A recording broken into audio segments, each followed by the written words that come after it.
One of my favorite books, Up From Slavery, Booker T. Washington. This is a 3-in-1. He talks about his journey going to school and setting the town clock back just to get educational opportunities to trick people so that he had more time to be in school, less time to work. He's born enslaved. His father, I understand, was a plantation owner, white male on a different plantation. But once slavery ended, they moved from what I understand to be Virginia to West Virginia.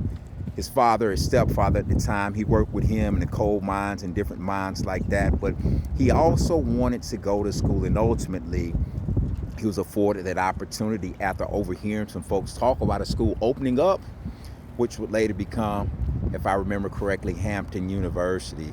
It was called something a little different at the time. But he went there on a prayer.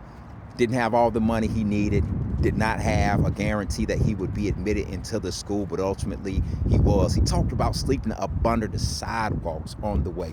Again, when he got there, he was looking terrible. He talked about he was hungry, didn't have the money, and they said, well, you got to do something to prove your worth in the school. And so he cleaned with his hand, which would become a philosophy of his. Cast down your buckets where you are. Self-reliance. Use technical skills and skills that are appreciating your skills with respect to using your hands and all the things that individuals would have learned during the times of slavery. But today I'm here in Atlanta because here he made a speech after working and while working as advisors to a number of different presidents of the United States of America, even being invited to the White House. Here he made a speech that will become famous.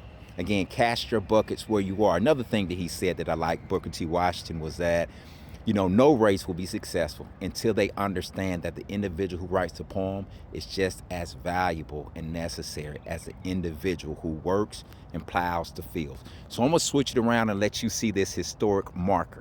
And so here it is. Former slave, principal of the Tuskegee Institute, and author of Up From Slavery. Washington delivered the Atlanta Exposition Address on September 18, 1895 at this site, the former auditorium of the Cotton States and International Exposition. Washington delivered this address at the exposition inauguration before a segregated audience and in an unprecedented departure from the regional custom. He shared the platform with Charles Collier, president of the exposition. In 1894, Washington had joined Collier and other supporters of the exposition in an appearance before the House Committee on Appropriations. Together, they secured a $200,000 appropriation from Congress. In addition to serving as a lobbyist for the exposition, Washington was an exposition commissioner and supervised the construction of the Negro Building, the exposition site for African American expositions, formerly located near the 10th Street entrance to Piedmont Park. An alumnus of Hampton Institute and president of the National Negro Business League, Washington became a national leader because of the interracial compromise he proposed in Atlanta at that exposition address. Hey, we're talking about history hidden in plain sight, and you should know that Negro League, the National Negro Business League, they say was instrumental and laid the groundwork for things in places like Black Wall Street. But hey, I'm Joshua. Today we're talking about history hidden in plain sight. Y'all have an amazing day.